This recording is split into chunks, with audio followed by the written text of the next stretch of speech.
I'm so excited because the first book by Darkness Prevails and Carmen Carrion is available for pre-order right now. It's the Freaky Folklore Compendium, filled with the history and lore of the most terrifying folklore monsters across the globe, alongside some cool but creepy illustrations. Releases July 16th. Pre-order now at eriecast.com/freak or on Amazon, Barnes & Noble, and your favorite bookstore. Send your scariest workplace stories to us at eriecast.com/submit and rate and review Tales from the Break Room on Spotify and Apple Podcasts. Thanks. Hi, welcome to Dead and Roasted. What can I get you? If your coworker started to act nothing like himself out of nowhere, not peeping a word, going full 80 in the water at the nearby lake, would you slap him or would you try to ignore it? Now, Dead and Roasted Decaf definitely makes you do some weird things, but even that's not as bizarre and creepy as what happened to the coworker in one of today's true scary work stories. Sit back, relax, and quit picking at the gap in your teeth with that little stirring rod that comes with your coffee. These are Tales from the Break Room.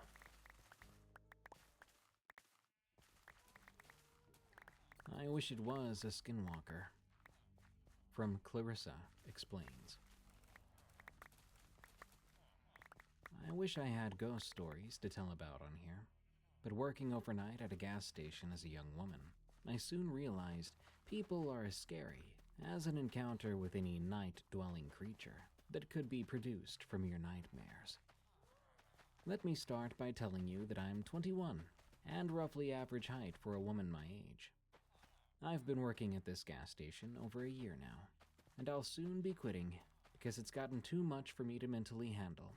And I know these stories aren't exactly the scariest, but they are the 3 scariest experiences I've endured while working. When I first started working at this gas station, I did my makeup almost every night I'd have to work, and I was single, so I enjoyed the attention on occasion. But there's been attention granted to me by creeps which I didn't in fact enjoy, asking me if I was married or obviously looking longer than necessary at the name tag on my chest.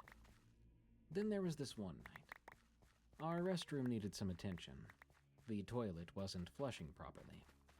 So I tried to let people know if they were headed towards the bathroom, the handle was malfunctioning. There was this Hispanic guy who didn't understand English very well. So I walked with him to the restroom to point out the handle to him, and I should have known better, because soon after, he began to give me these crude hand gestures, trying to corner me into the small single-use bathroom. I let out a fearful yelp and ran to the safety of the space behind the counter. Thankfully, he only tried to ask me out 3 times before leaving. I don't think I could have said no faster or louder. The next scary experience happened on a day shift. I was covering for a coworker who quit. It was morning around 10:30 a.m., maybe closer to 11. I was notified by a coworker that a man left a $20 bill along with 2 packs of cigarettes earlier that morning. Cigarette transactions are pretty frequent, so when a woman came in for the same cigarettes, I didn't pay much mind. 20 minutes later, this capital D bag parked right in front of our doors. The guy comes in and my coworker asks him to move his truck. He's polite about it and does so, but he comes back inside and goes straight to accusing me of stealing his $20. Probably because I was the only one behind the counter. I said to him, "I'm sorry, sir, but I haven't seen you before." This sets him off. He got on my face and began to yell, spitting insults and comments about me being either an idiot or a thief. I kept explaining to him as calmly as possible that I had no idea what he was talking about. His tone and closeness to me made me feel very unsafe, as if he could reach over and get physical at any point. It was difficult to not break down right there. Once he mentioned the woman and the cigarettes from earlier, I told him how should I have known that she was with him. After all, she had come in by herself in a different vehicle. Though he wasn't relenting, I handed the cash over just so he'd leave. He left, yelling back that he was never coming back to this store with a bunch of dumb B words working here. I'm glad to say he kept his word and never came back. The third and scariest of my stories I saved for last. This one is the most recent, the experience that cemented my need to switch to a day job somewhere else. It started off small enough to trigger no worries. A homeless man coming in a couple times to use facilities, getting food and water. Fairly harmless, except for the fact that it meant he was hanging around often, but he never stayed long inside, so it didn't ring many alarms for myself or anyone else quite yet. But I also often work alone at night. Luckily, my boyfriend of a year now lives basically right behind the gas station, so I felt a bit safer at the time. One day, he's there during the day trying to bum off our customers for cigarettes or cash. This scared off a couple of people, so my manager had some words taken up with him, and she asked for his ID, which caused him to become aggressive and angry. He lashed out at her, as well as at the few day staff that were there working at the time. They didn't call the police after that, which turned out to be something that would fall onto me. The same night, I'd caught news about the guy, so I wasn't taking any chances. He came in that night, 3 times, and on the 3rd visit I ended up calling the cops because he was stirring up my anxiety. All morning I had to talk to cops, giving a description of the man, telling them that he didn't do anything to me personally, but they understood that I just didn't want a man who had shown aggression previously to keep coming around while I was unprotected at night. So he'd be trespassed if they caught up to him. Let me tell you, even in a very small town with 5 police officers patrolling and searching for him, they didn't find him until mid-afternoon. Once they caught up to him, they relayed that he was trespassed, but that didn't stop him from staring into the gas station from across the street, like he was going to shoot the place up any day. Then it got personal. Now, I don't live very far from the gas station, so I usually walk to and from work. But I do sometimes get rides from my housemate if the weather is terrible. I'm planning on moving in with my boyfriend this next month, so I've been over at his place most nights before I work. The path I walk to and from is pretty regular. I do usually have my pepper spray on me while I walk, just to let you know I'm not a complete idiot.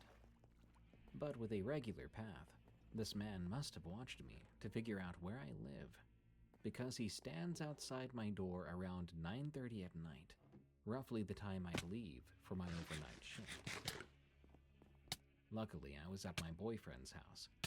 When I got the call from my housemate that he was stalking our front door, I was in tears. I had to go in that night, and he was obviously targeting me for something. But there is a happy ending.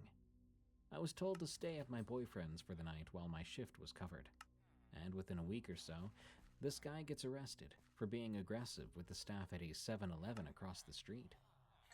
So, creepy dude, I hope I never see your face again, because I'm buying a taser with your name on it.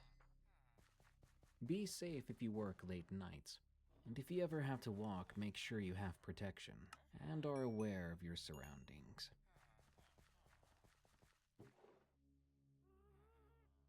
The Trooper, from MR.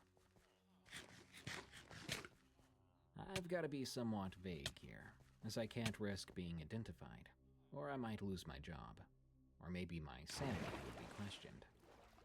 In my profession, you have to undergo a psych evaluation every 6 months to ensure you are mentally fit, due to the trauma you endure on a daily basis. I am a state trooper, also known as AAA car service but with guns. State troopers are like any other cop, except they tend to mostly work on highways. And also, other cops tend to not like state troopers, as they are Boy Scouts, known to adhere to the rules in a very strict fashion, and, admittedly, tend to be a tiny bit cocky. Troopers are a bit uptight, taking special care of their uniform and vehicle. With all this said, I do all I can to be as laid back as I can in the profession, and be kind whenever possible. I work in a very rural county, where the major interstate is only 2 lanes wide, With that said, this particular highway connects Las Vegas to Salt Lake City and any major city north of there. As such, a lot of drugs travel through, and it's my job to determine which vehicles may be transporting them. Typically, smugglers are a little bit anxious and tend to commit small moving violations, which permit us to pull them over and check for suspicious activity. If I find nothing of concern, I'm happy to let people go without a ticket. This story begins on an evening shift in the winter. I was working an overtime shift so that I could save up for a bunk bed for my kids. My wife was expecting our third baby, and our other two kids were forced to share a room. This particular shift was a DUI-specific shift, where I'm specifically obligated to attempt to find people driving under the influence, and I have to report my attempts, successful or unsuccessful, to the state. This rural county has a pretty large canyon that leads up to a reservoir, with some pretty serious gains in elevation. In the winter, it's illegal to enter this canyon after 10 p.m. due to the severe driving hazards. It is very dangerous. I tend to patrol there as I can pull anyone over for any reason, as it would be illegal for them to be there at all.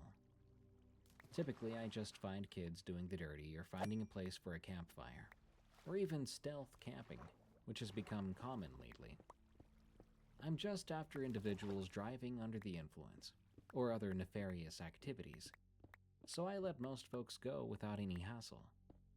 Given the higher elevation, it had begun snowing heavily in this canyon, and I was concerned some teenagers in their 1998 Corolla would be stranded up there and freeze to death. That's not an oddly specific example. It's specific because that actually happened up there. I was issued a 4x4 Chevy Tahoe with a 2-inch lift, as I patrol in a rural county and can't rely on people getting me unstuck. My journey up the canyon was relaxing and enjoyable.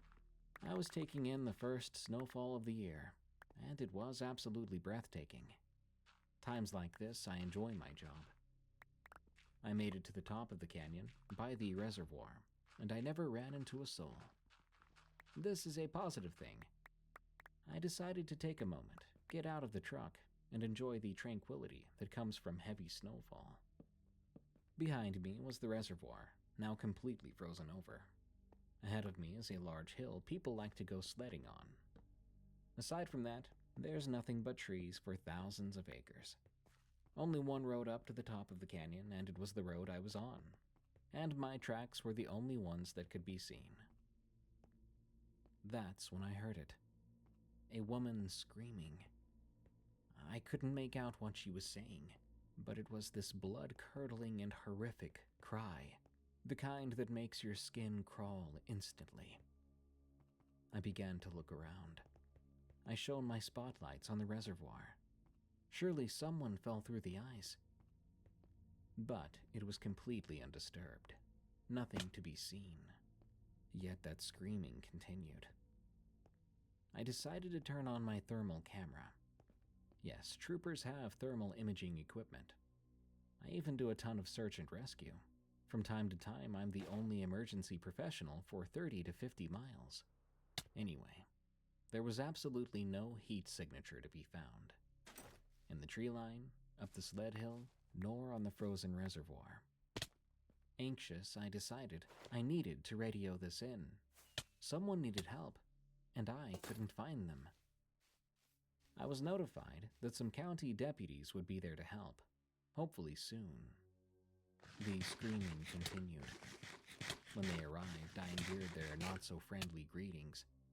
One of the deputies, previously working in predator management, told me, "Ah, man, that's just a fox. When they're ticked off, they sound a lot like a woman in distress. Nothing to be worried about." They laughed at me a bit and carried on their way. I got in my vehicle and headed down the canyon after them, finding a driver on their way up the canyon, drunk and high on meth. I ended up spending the rest of my shift trying to book them in jail. To this day, they call me Fox Boy because of this story. Sorry if you don't think it's spooky. Maybe it really was a light-hearted experience, given the profession. But maybe it was something more. That didn't sound like any fox I've heard.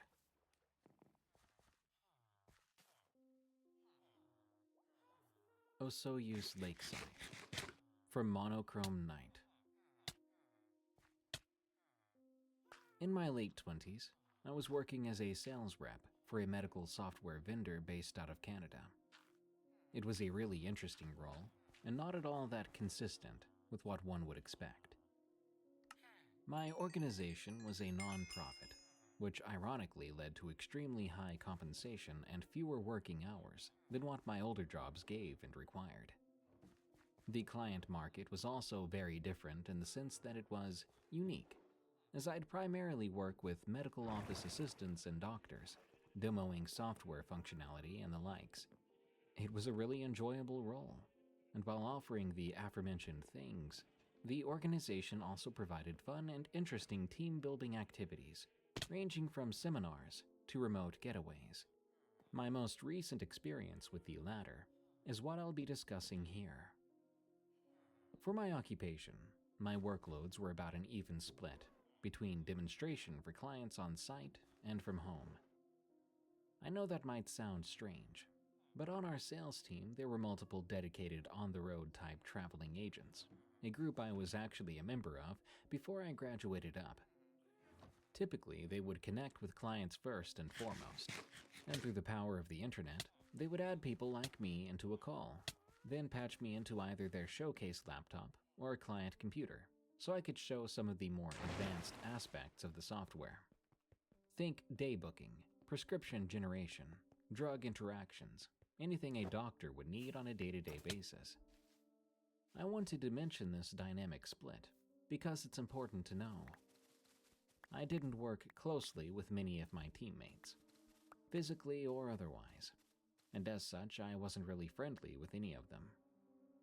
This sets the scene for what comes next. In September of 2022, I was informed I would be attending a mandatory, albeit paid, sales training seminar. Now that might sound awful, but really it was an effective vacation. I had joined one 2 years previous, which was in essence a few 3-hour-long sessions over the course of a week, on a lovely vacation-oriented area of Vancouver Island. It was very fun and leisurely, and so I was excited for another. This time it was taking place in Osoyoos, a nice and fairly tropical town in British Columbia's Okanagan Valley, one situated directly above the American border. It began on a Tuesday. The Monday before was allocated to all the attending staff to enable their ability to travel. I ended up driving because I'd recently gotten a new vehicle that I wanted to break in. And already being located in BC, it was a little less than a 4-hour drive down the south border. A long ride, sure, but when you're being paid in time and gas, it's hard to say no. When I arrived, it was a little past 7 in the evening. To better explain the retreat, we received lodging that we would spend the night and off hours of the day in, and there was a main location in which we'd all go to for presentations and training. As I landed at the former, I took in the setting. Osoyoos, contrary to what your mental image of British Columbia might be, is actually a desert. In this case, we were maybe 2 kilometers inland from Spirit Lodge, if you happen to know where that is. There was a medium-sized body of water central to the spot, with 9 small cabins and a central large but exposed building.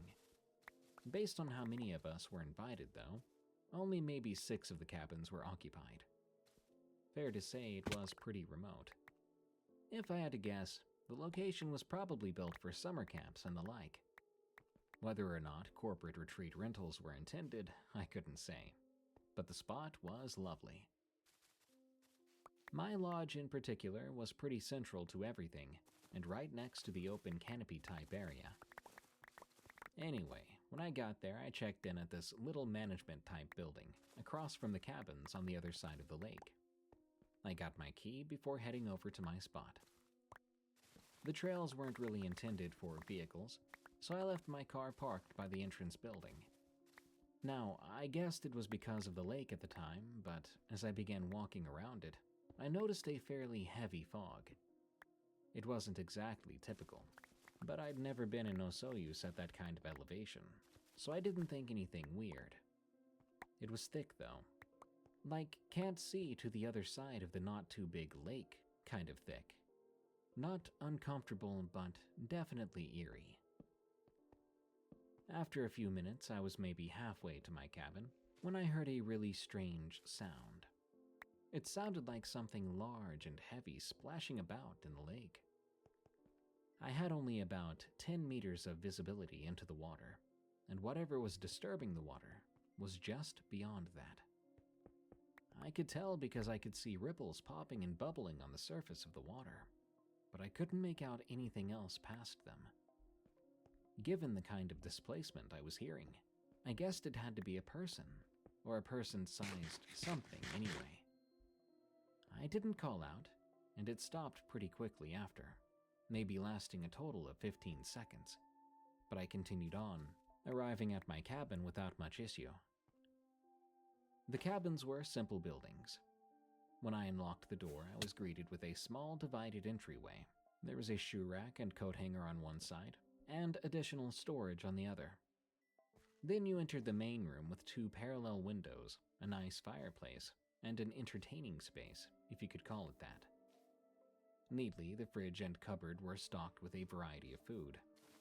The sleeping area was in a closed room beyond that. Once I settled in, I saw on my phone the work chat was pretty busy as the remaining people arrived.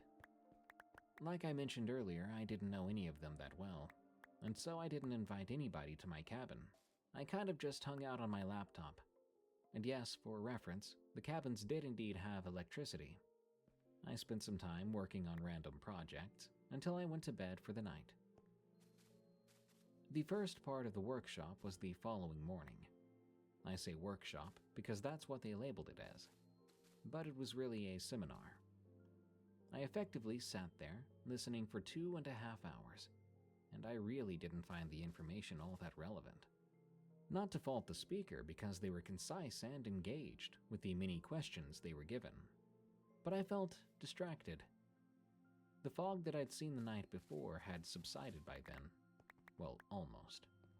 It wasn't in and around the trails anymore, nor did it permeate the undercover presentation area.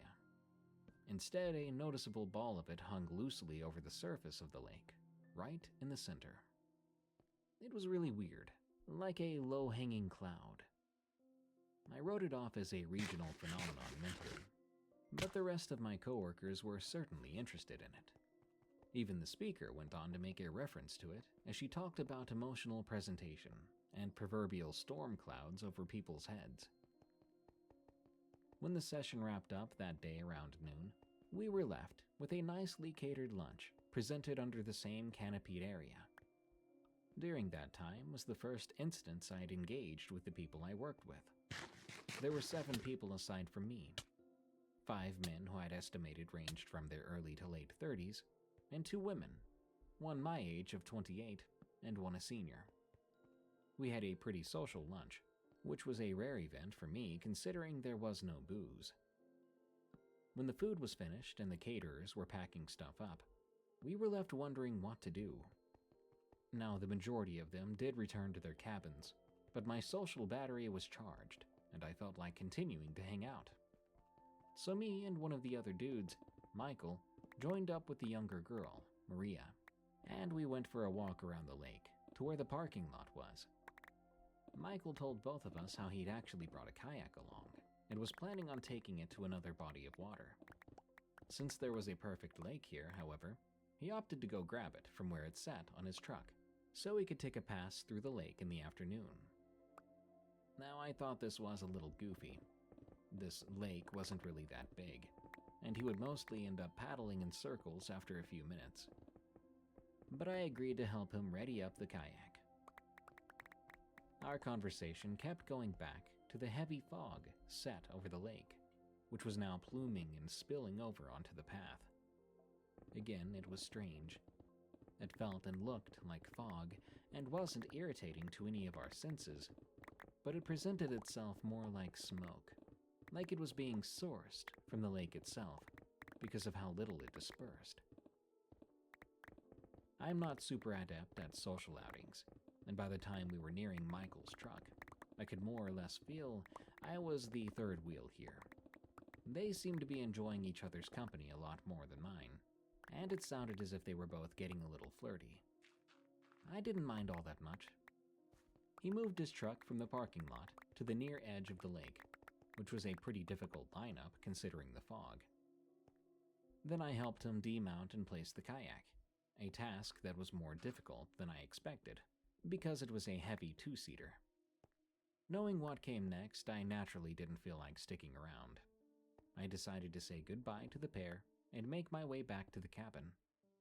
As I did, I heard Michael invite Maria to join him in the kayak. She said yes, but I don't think I would have joined him if I was in her shoes, considering how foggy it was out there. Anyway, I get back to my cabin a little while later. I didn't get up to a whole lot. We didn't have another workshop until the next day, so I just relaxed a little.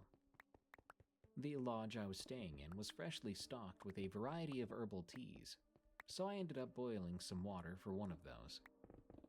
As I'm sitting inside enjoying it, I began to pick up on a loud conversation passing by my cabin. I go and head outside, only to be greeted with Michael and Maria in an apparent argument down near the edge of the lake. Well, I say argument, but really Maria is just screaming obscenities at him as he remains quiet. Simultaneously curious and wanting to de-escalate the situation, I walk down my short gravel path to meet them, still holding my mug. It was then I noticed they were both soaking wet. It becomes obvious to me what Maria might be mad about. As I got close, she looks at me before starting to yell about how Michael was a huge idiot and almost got them both killed playing games. She then takes my tea from me, thanking me and sipping on it because she knew it was hot and she was freezing cold from the water. So I'm like, what the heck happened? While she's drinking the beverage, Michael is just staring right at me, like a completely vapid blank stare. It lasts for a while too. I ask him if he's all right, before Maria butts in with a, "Who cares if he's all right? He almost got me killed." Again, I ask them both what happened, and she, still a tad hysterical, starts explaining that he tipped the kayak over for fun. Mind you, we're at the edge of the lake, and I didn't see the kayak anywhere, so I asked where it was. She yells it's still in the lake, now upturned. I was baffled and a little amused with the absurdity of the situation. Maria calls Michael a few other colorful words before handing me back the now half-finished mug of tea and leaving, en route to her own cabin to clean up, presumably. Michael, meanwhile, is still just looking at me. At this point, I'm wondering if he was in a state of shock or something, because he was just staring at me. Not glaring, right? He wasn't mad. He wasn't upset. He was just vacant, statuesque. So once Maria was out of earshot and he's still just looking at me, I hit him with a, "The heck happened, man?" And he says nothing for maybe 5 seconds. 5 super slow, long seconds. And after that painstaking period ends, he just shrugs his shoulders in a really odd manner before walking away.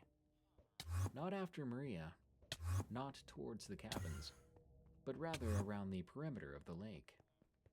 Keep in mind it's intensely foggy, even more so than it had been when I'd left them at the other side of the lake. I figure he's going to try to get his kayak back. I can't shake the weirdness he was giving off, though. Like, seriously, the way he had been looking at me without verbalizing was so darned creepy. But I try not to dwell on it. I figure he was just super upset by the way Maria had been berating him, which made sense to me at the time. I'm pretty sure I poured my tea out, because it being sipped on by a woman soaked in lake water didn't make it very appetizing. The rest of the evening was fairly uneventful. I got a lot of reading done on this one novel I brought, but that's about all. Come the next day, we had a continuation of the presentation and workshop dynamic from the day previous. I walk out into the canopy space a few minutes before it's supposed to begin, and everyone else is there already, a notable absence being Michael. Maria is sitting on her own, and when she sees me, she gets up and comes over. She starts off with apologizing for how she was the day before, which I happily accepted because it was pretty understandable to be mad when you'd suddenly been splashed into a lake. She then asked if I had seen Michael, and I was like, nope, but I interject, asking her what had happened the day before, why she had said Michael tipped the kayak over on purpose. The other company members were sort of standing about, not quite listening to us, but not having a conversation of their own either. Apparently noticing this, Maria moves us over away from the group, because presumably she didn't want the others to hear about it. She goes on to tell me that they were having a great time, even through the fog on the lake. Michael was super funny and charming and whatnot, but when they got close to the center of the lake, the kayak began to sway back and forth, and then around them there was a series of large splashes. I remember her saying it reminded her of how, when she used to feed fish in her pond back home, they would all swarm around the surface and crash about. Super chaotic. She said it goes on like that for a little while, before the kayak suddenly turned over. Immediately, she specifies Michael turned it over just to scare her. And while admittedly not knowing the guy, I'm like, why would he do that? She says she doesn't know, but it's the only thing that makes sense, because there couldn't have been a single thing big enough in that lake to have possibly flipped over the large kayak. Now, right away, my mind goes back to the splashing I'd heard when I'd first arrived. It did sound like something big, but I decided not to interrupt her. Maria continued on, explaining how she was dunked into the lake and struggled for a few seconds to climb up onto the now upturned kayak. I did my best to sympathize. Then she tells how, as she was up on the thing, Michael wasn't anywhere to be seen.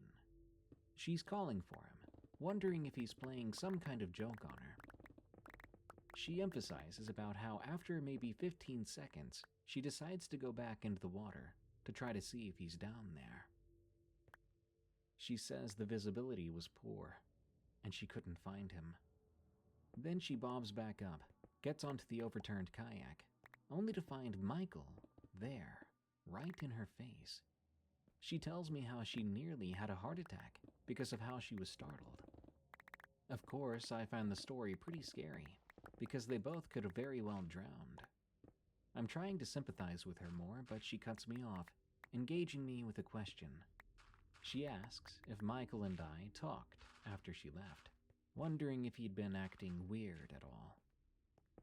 I tell her no, explaining that he just kind of left along the rim of the lake, but I do specify about how he was just weirdly staring at me.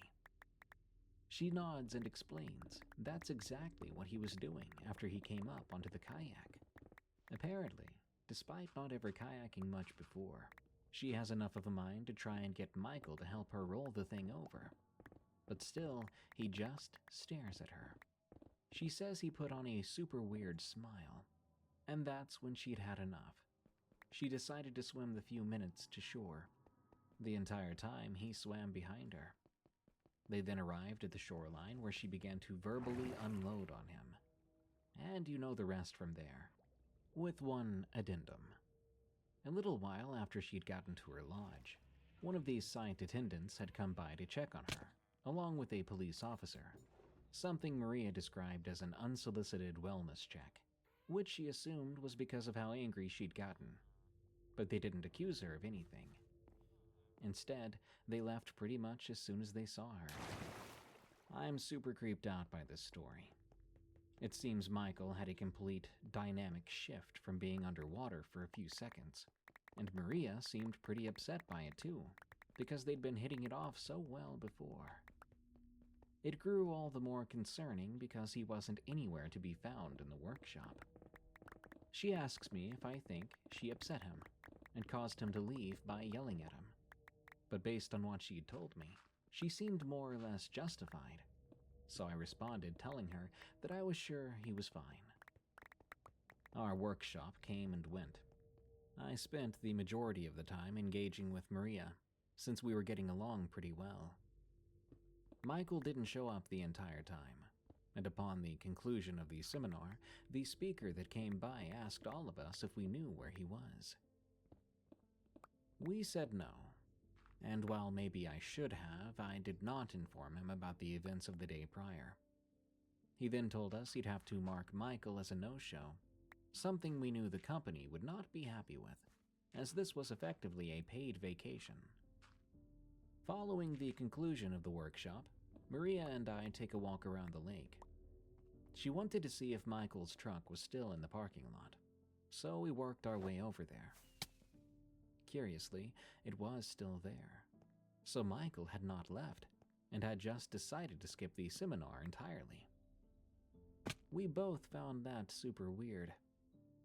Now at this time there was still some fog, but it wasn't localized to the lake anymore, and it was instead spread about the area pretty evenly. As we're at the far end of the lake, I spot in the water Michael's orange kayak. It was still there, still upturned, not tied down to anything. So apparently, he had not come back to get it, like I thought he was going to. Seeing the kayak upsets Maria. She says she's going to go back to her cabin. Before leaving, she goes on to say she wasn't even sure she wants to stay the rest of the few days.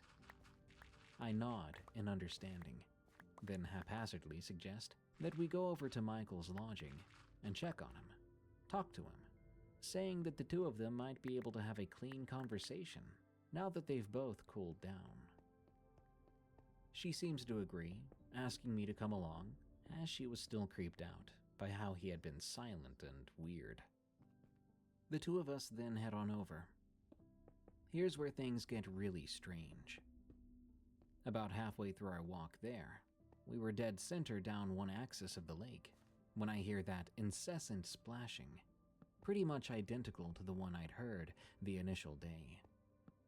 We both turn looking into the lake. A meter or two in from the coastline, there's something sending out big disturbances of water. It doesn't appear to be traveling linearly, and instead, we see a crash and a ripple breaking the surface of the water every few seconds, a few feet from the previous location each time. It's very uniform. I'm watching pretty intently, wondering what kind of animal could be doing that. So is Maria, it seems. And it just sort of continues. A really bizarre sequence. After a minute or two, we continue walking around the lake. The disturbances seem to more or less keep pace with us. They still maintain their distance into the lake, but are parallel with us as we walked down the trail. I don't know if Maria saw this, but as I watched on, I saw that each time the water seemed to ripple and splash, a plume of fog came up into the air. I know that sounds crazy, but it's pretty much what I saw. Noticeably thick fog escaping the water, darker and more opaque in contrast to the light fog that already occupied the area. Maria definitely noticed this bit, though. As we were maybe 4/5 of the way back to camp, the splashes seemed to stop. We were both weirded out, because the only explanation we could think of was that some large species of aquatic animal had been attracted to our conversation and was somehow putting on a super bizarre display of interest without so much as showing itself. Incredibly odd. The two of us don't wait around much after the activity stops. Right as we were nearing the bend that curves around to the lodges and the beachfront, we were startled. Michael's head pops out of the water. Well, I say Michael, but he was different. It looked like him, but nearly every strand of the rich head of hair he had previously was gone, and the few that remained were slicked against his head from the water. His skin, meanwhile, was bluish, like it had been deoxygenated. He looked right at me. his head the only thing visible, with the water too dark and the fog too obscuring to let any other details seep through. I just stared at, bewildered for a few seconds. Then, in this super unnatural motion, he tilts his head back so he's looking directly up at the sky, before exhaling this massive and thick plume of smoke. It was kind of like how your breath looks when you exhale in the middle of winter. As he's doing it, he sinks back down into the water, and his exhale is cut off, replaced with bubbling as the surface closes over his head. Obviously, I'm like, what in the world did I just see? I look right over at Maria, completely shocked, to find her expression was the same. She was shocked too. We both stared at one another, not speaking at all, before, on some instinctual lower level, we decided on a mutual sprint back to the lodges. A minute or two after this, we were out of breath, skidding into the canopied presentation area, where there was still the majority of our other coworkers talking amongst each other. And there was a new, notable addition. Michael. A clean, normal-looking Michael. He's there, talking to the presenter. As we see him dry and normal and everything else, Maria starts hyperventilating, like she's having a panic attack. Everyone else sort of turns their attention to her, including Michael and the presenter, and they're kind of just wondering what happened.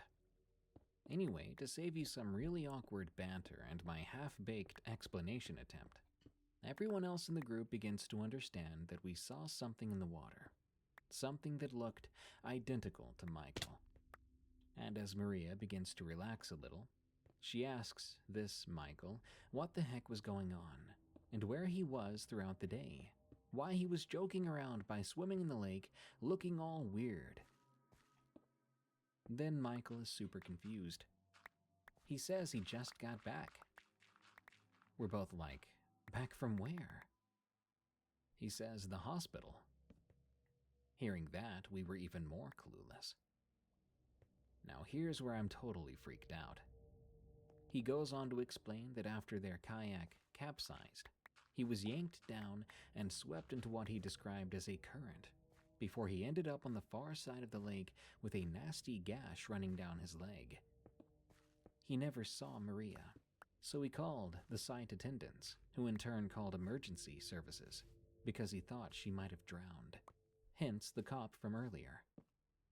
Then, supposedly, Michael called an ambulance and was sent to emergency for the nasty wound on his leg.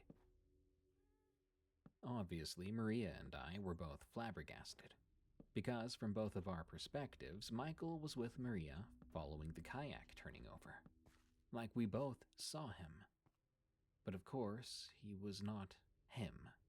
He wasn't talkative, he wasn't responsive, he looked completely zoned out. Now, as far as we're concerned about the figure in the water, well, we don't even know what to think. Once all the facts are out in the open, with Maria and I corroborating each other's stories, and Michael's plain-as-day stitching on his leg, combined with the emergency admission paperwork he had gotten to show the presenter so he wouldn't be reprimanded for missing out on the seminar, everyone was clueless. I was creeped out, and Maria was just done entirely. She ended up leaving that evening. However, I stayed, as did Michael and everyone else. I wish I had some sort of clarifying ending to wrap this story up in, but I really don't. I presented the facts exactly as I have them. Somehow, some way, while Michael was gone from the lake, there was another Michael. When I think about the way he, I guess I can call it he, stared at me, I still get chills. And that weird amphibious look-alike, I honestly have no explanation for. If it was just me who saw it, I might think I was seeing things. But the fact that Maria was there, and we both saw the figure in the water, makes that an impossibility. I've heard a modicum of folklore in and around Osoyus, and while these stories remain popular and engaging, I still haven't found an urban legend that effectively consolidates this experience. I'm hoping someone else out there knows of one, as I really can't think of a logical scientific explanation for what happened. Something to note, the fog didn't really go away all throughout our stay. It remained in its intensity, primarily hovering around the lake, like some sort of cloud. If that means anything significant or not, I can't tell you. That's all I got. Should you ever be up in that area, I guess I'd recommend you avoid going kayaking. Good luck, and stay safe.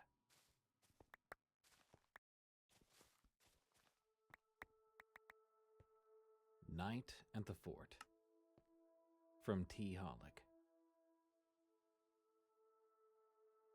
It was a year ago, but it feels like much longer than that.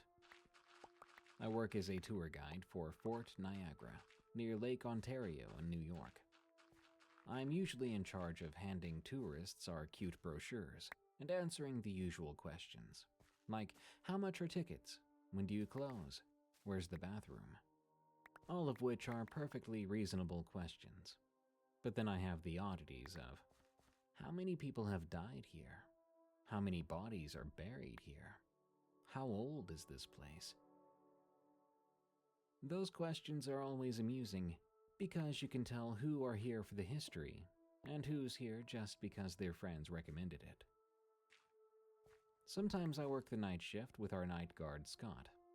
He's a rather sweet man who always brings me coffee and some BLTs that his wife makes.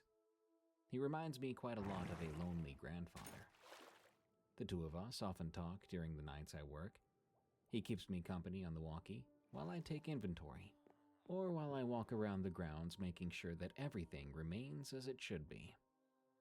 I often deal with the mail during the night, as hundreds of people return stones they took off the grounds, saying they had bad luck ever since they picked the stones up.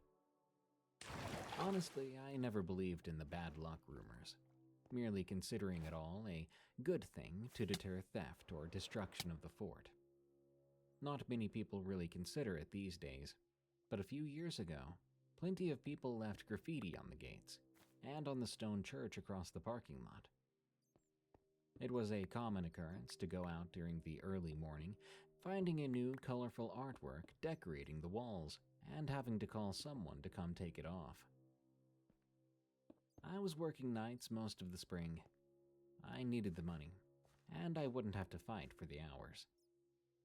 A lot of people refused to work nights, saying the hours sucked, and that they heard weird noises from all parts of the fort. Up to that point, I'd never noticed anything out of sorts when it came to the nights, and I was sure if anything were to happen, Scott would be the first to know. It was the second week into my 4 weeks of night shift, and it was colder than usual, so I was well bundled up. Scott was in the building tonight, keeping guard on his monitors. I was outside on a break, just enjoying the chill in the air before the brutal summer came. I always did prefer the cold over the insufferable heat. I had an orange juice in one hand and a BLT in the other. It was still warm from the aluminum wrapping, and it warmed my hand up nicely. I was walking around the fort, keeping to the well-lit path, even raising the juice in a small cheers to Scott's cameras as I passed by.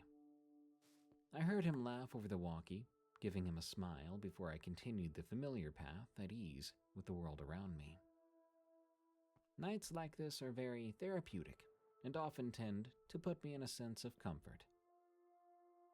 Soon I finished the BLT, and I put the trash away in one of the bins on the path. I then noticed a light flickering ahead of me a few feet. I thought I caught the long hair of a woman. It wasn't unusual to see locals out here at night, but I had not heard Scott give me a heads up, as he usually does. I was concerned about it, and asked him if he saw anyone hop the fence, to which he said no. I watched the light flicker a few more times, then go out. So I began to walk in the direction I saw the woman. It led to a darker part of the path, which was odd.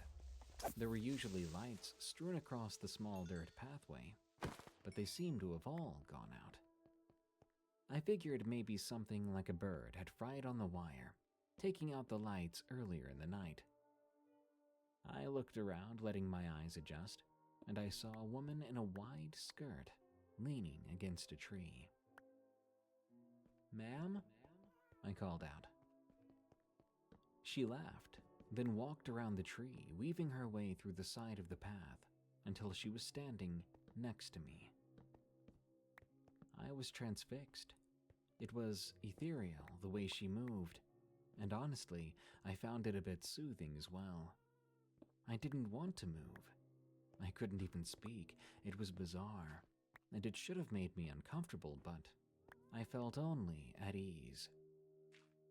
She spoke to me, words that had no sound, and I was so poor at reading lips that I only caught a few of her words. "Can't hard move." There were a few others that I can't recall anymore, but she seemed to grow frustrated. I couldn't understand, and she could not make noise. Her face scrunched up in frustration. Then she appeared to shriek. I honestly thought I had found a half-crazed, maybe mute lunatic, and the fright of it all kept me frozen to the spot. Suddenly, she seemed to burst and then fade. I felt the heaviness in my limbs leave me, and I immediately yelled to Scott on the walkie as I ran, my legs carrying me, stumbling back to the building.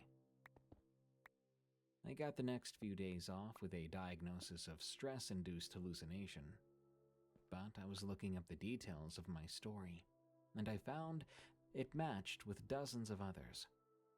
So was it really a hallucination? Or was it a ghost? Either way, I can say for sure I never want to meet her again.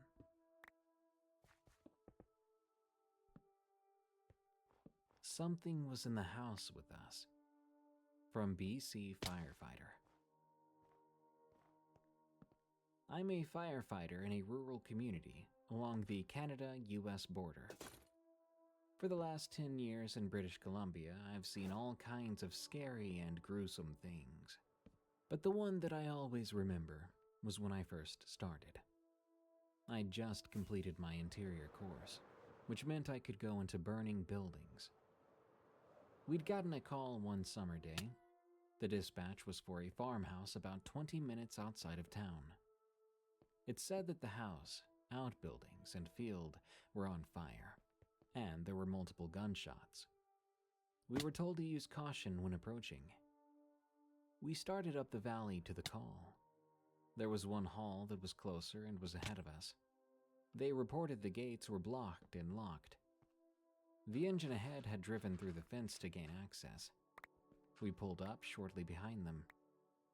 There was fire everywhere except the main house. There was just some smoke coming out. Once we had a hold on the expanding fire, crews were set up to go inside. I was selected to be first in as the nozzle man, who's the guy that runs the hose. Captain said, "Prepare yourselves. We're expecting multiple casualties." We entered the basement first as it was open. When we entered, it was like a horror movie. There were propane tanks everywhere and gas trails all over the ground. As we went further in, a beeping started. We all looked at each other and immediately went to the ground, thinking it was a bomb. When it stopped, we waited to make sure it was safe. We started in a little further. There were big dolls and mannequins staged to look like victims. We pulled out of the basement and started to go upstairs, into the main part of the house. 3 different crews went in. We all hit the same spot. I heard, or maybe felt, this feeling so strong it was almost audible. A feeling that told me, "Get out, now." We all looked at each other at the same time, and all saying almost in unison, "Did you hear that?" The looks I saw on the other firefighters' faces was frightening. Someone said, "We need to leave now." Just as the fire blew through the ceiling, we pulled back out of the house. Once the fire was knocked down from the outside, we went to do the investigation. We found, just ahead of that spot where we'd had that feeling, a man holding a gun who had shot himself. There was a suicide note pinned to the gate saying, "Get out. Do not come in. The house is rigged to blow."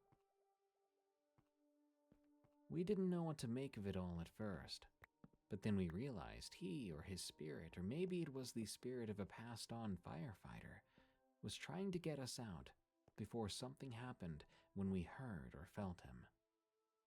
We did wonder after what would have happened if we didn't listen. I wish we could count on Congressman Scott Perry. He voted to gut Medicare.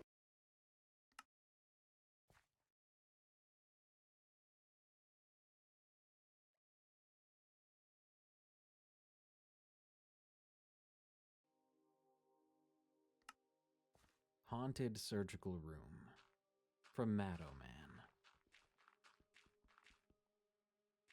My wife used to work at a major metro hospital here in Utah as a scrub tech. She was in charge of scrubbing into surgeries, providing the doctor with needed equipment, along with having to make sure all the equipment was accounted for and nothing was left in the body of the patient. Yes, that happens from time to time. You have to be able to count your equipment and complete that count under stress to ensure all equipment is accounted for. If you are off your count, you can imagine how a surgeon would react after the fact. Ultimately, she retired from that profession after her own traumatic surgery where the anesthesia did not hide the pain, and she was in full awareness of the operation, but was unable to talk or communicate. But that's not the scary story I'm here to share.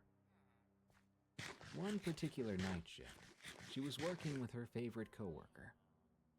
A big part of the job, especially if there's no scheduled surgery, is to stock the operating rooms to ensure there is sufficient equipment there at all times. There are 3 operating rooms in her particular section of the hospital. She and her coworker agreed to each handle one, and they'd handle the last one together. Her coworker suggested she should take OR3. Being relatively new to the job, my wife thought nothing of this and got to work in OR3. In order to access each OR room, you have to use a key to badge in, and the doors shut and lock behind you automatically upon entering.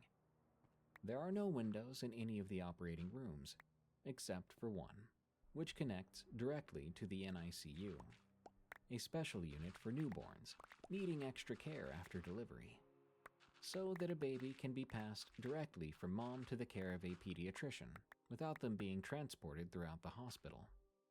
You can feel completely isolated in those rooms. In this case, the room was entirely dark, and she had to manually turn on all the lights. Bright, white, fluorescent lights that make nothing look good. She was in the small room with the smell of sterilization and stainless steel. It's always cold in surgical rooms, but this room was particularly chilly, and she also realized she'd actually never been in this particular surgical room, almost like it was avoided. She began trying to stock the cabinets. As she walked across the room, she thought she heard her friend calling her name. That's odd, she thought, as they have something called a Vocera, a little voice-activated walkie-talkie that hangs on your lapel, and you can call anyone in the hospital with it. It was odd she'd yell from another room when she could have simply called her. She also realized the big doors closed and sealed behind her, so she shouldn't have been able to hear anything from outside.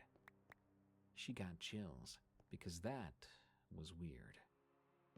She went to open a cabinet to fill it with the needed supplies, but it didn't open. It wouldn't even budge.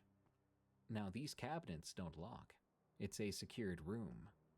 Figuring it was jammed, she went to the next cabinet, but that one also wouldn't budge.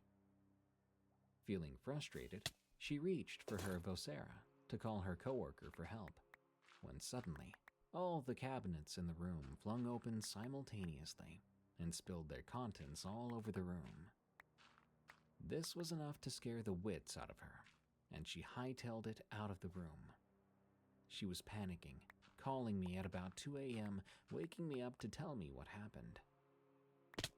I brushed it off as she was just tripping after a long night shift and went back to bed.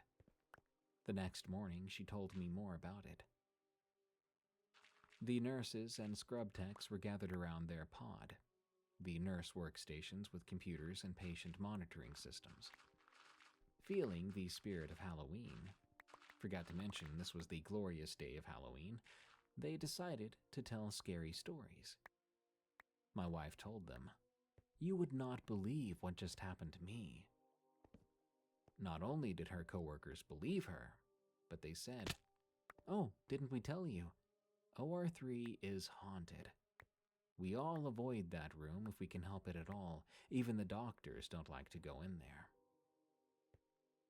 Aside from that, she has shared a few more spooky hospital stories. Stories of being the only nurse in the pod and hearing children running and laughing at 3 a.m. Not unusual for a hospital, but in a secured surgical unit during COVID, when kids weren't even allowed in the hospital, you begin to realize that hospitals are some of the most haunted places on the planet. Tales from the Break Room is a viewer-submitted podcast featuring allegedly true scary stories that happened on the way to, on the way from, or at work.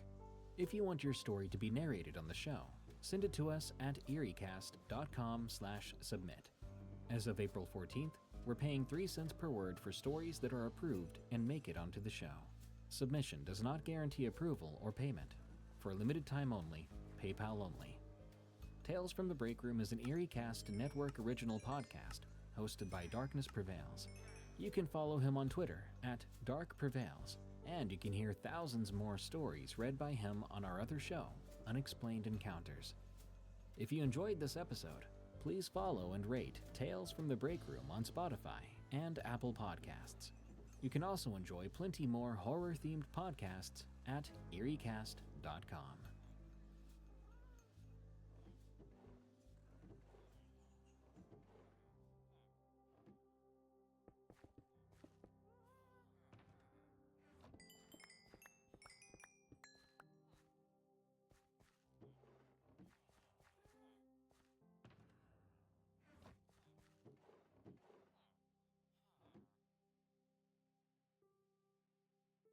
This is episode 100 of Tales from the Break Room. Allow me to break character this time around to just say thank you. Thank you for joining us for these scary work stories and for making this show possible. Not only because you all have tuned in to support us here at Tales from the Break Room, but also because we've received several hundred stories from you since we've begun. You all have made this show possible. Not to mention, we're almost at 70,000 followers on Spotify alone. That's crazy. So, again, thank you. Sorry I don't really have anything special planned for the occasion. My schedule is kind of hectic and my health isn't the best lately, so it's hard to plan ahead these days. Here's to the next 100 episodes. A toast to you, my friends. These are Tales from the Break Room. Last Contact. From Trenchcoat Badger. Back in 2018, I was coming home from a shift at my day job as a manager to get right to work on my remote job. It's important to the story to note that I live next to a fire station with an ambulance. It wasn't uncommon to see the ambulance out front during the day, but on this day, the back was open. I could see paramedics talking with someone in the back of it. It was a woman who appeared to be quite agitated. I slowed down because, unfortunately, my town has something of a drug problem. So I've learned to assume that any pedestrian may just dart across the road at any moment, in an attempt to get hit by your vehicle. Why attempt to get hit on purpose? The simple answer boils down to painkillers. This gal wasn't looking that flighty just yet, and this wasn't my business anyway. So I wasn't about to be a nosy Nora about it as I turned down the lane to my place. The station was in view from where I parked, and the spot the ambulance was parked left a line of sight right down my lane. Still in my car, I answered a call for my remote job.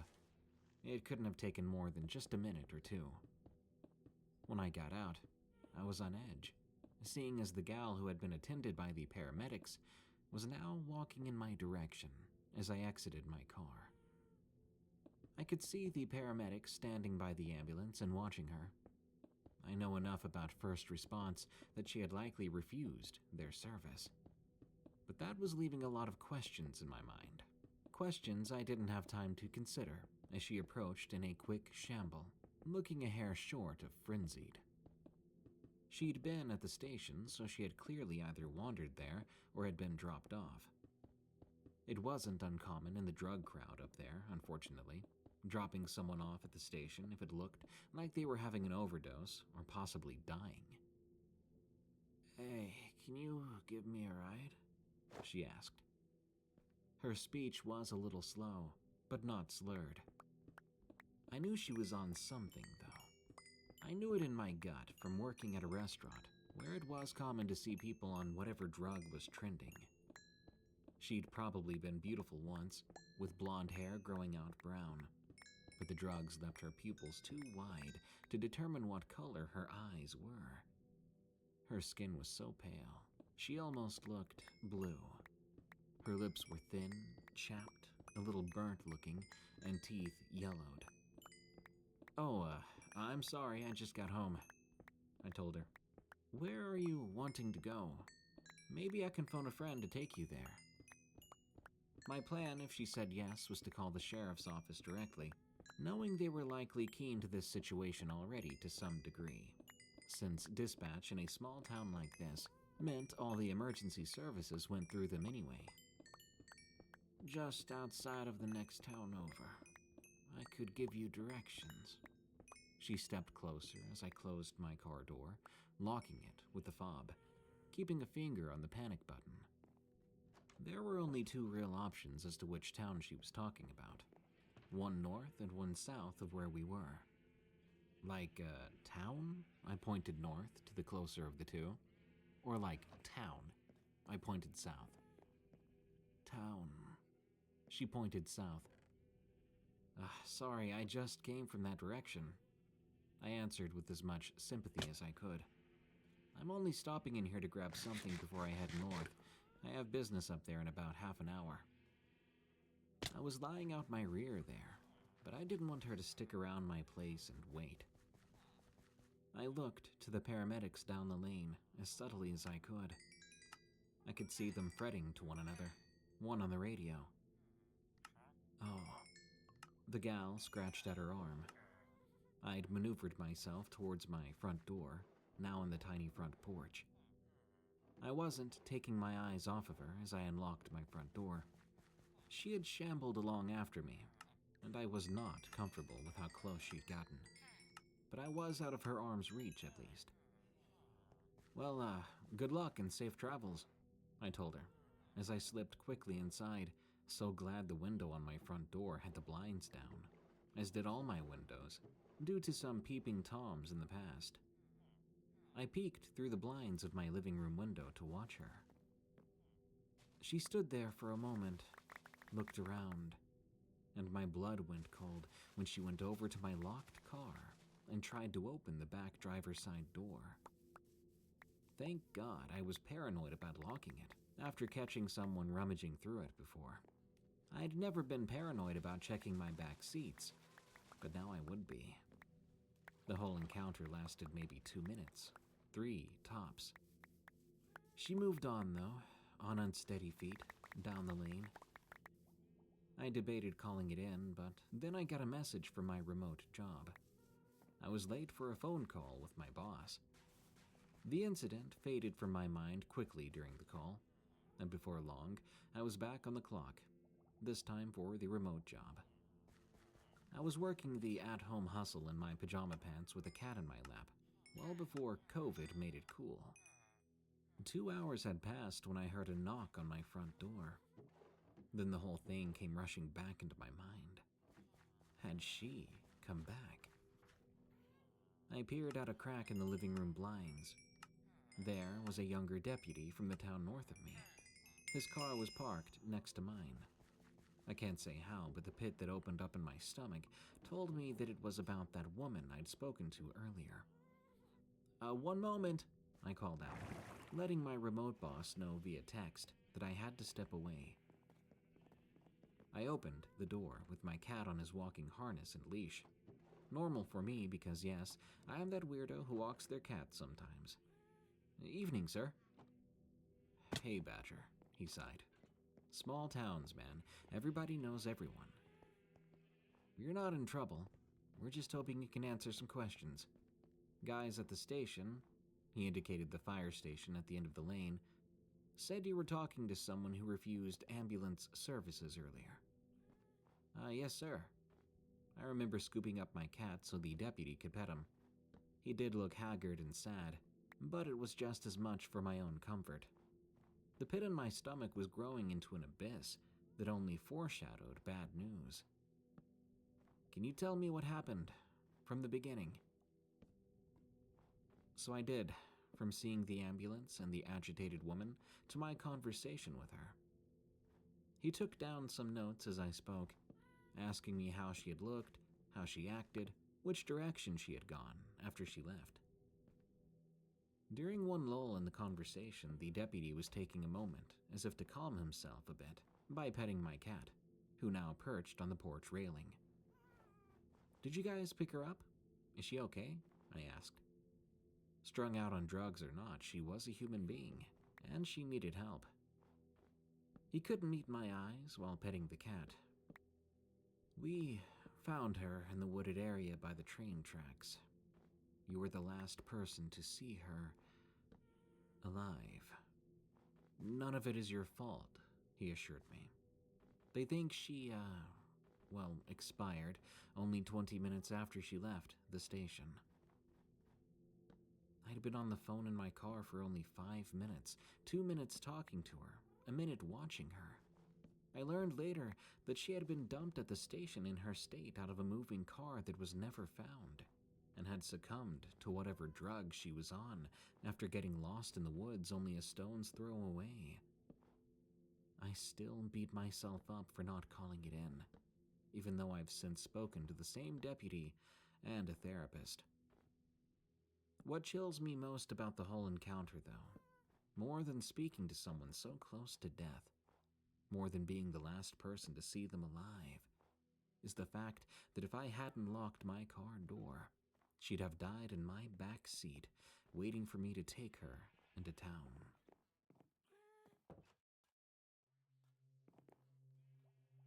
The Lady in the Oil Plantation, from Sanguine Sea.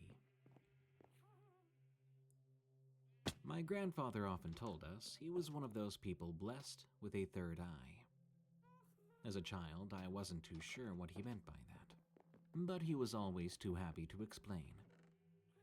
My family started out as immigrants coming over from South India to what was then known as Malaya. My grandfather was a teenager then in the 40s and worked as a night guard alongside his father in an oil palm plantation in Malacca, a coastal town in southwestern Malaysia. This story is about an encounter he had, which has always stayed with me. My grandfather was about 14 or 15 years old back then. He was in the prime of his youth, hanging around the oil palm plantation where his father, my great-grandfather, worked as a night guard.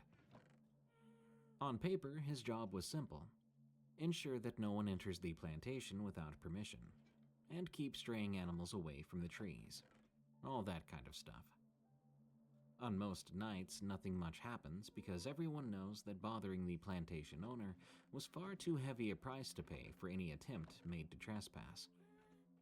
So my great-grandfather often took this as a time to bond with his son, chatting with him about the happenings in Malaya, including things about the ongoing war. One fine night, my grandfather would emphasize it was a crescent moon night, he decided he was growing a little bored and took a short walk from his father's post towards the clearing in front of them. This was a clearing a short distance away from the plantation gates, before the first line of trees started, covered mostly in hard sand, caked in by years and years of walking during the day. The chilly night air was very welcome in the light of the day's humidity, and my grandfather, being an introverted man, enjoyed the moments of serenity for himself. But then, he would often stop when he told us this part, as if to gather himself. He saw her. It was a woman, young, maybe in her early 20s, dressed in a long white dress, held at her waist by a red sash, and her long black hair in a long braid hanging in front of her.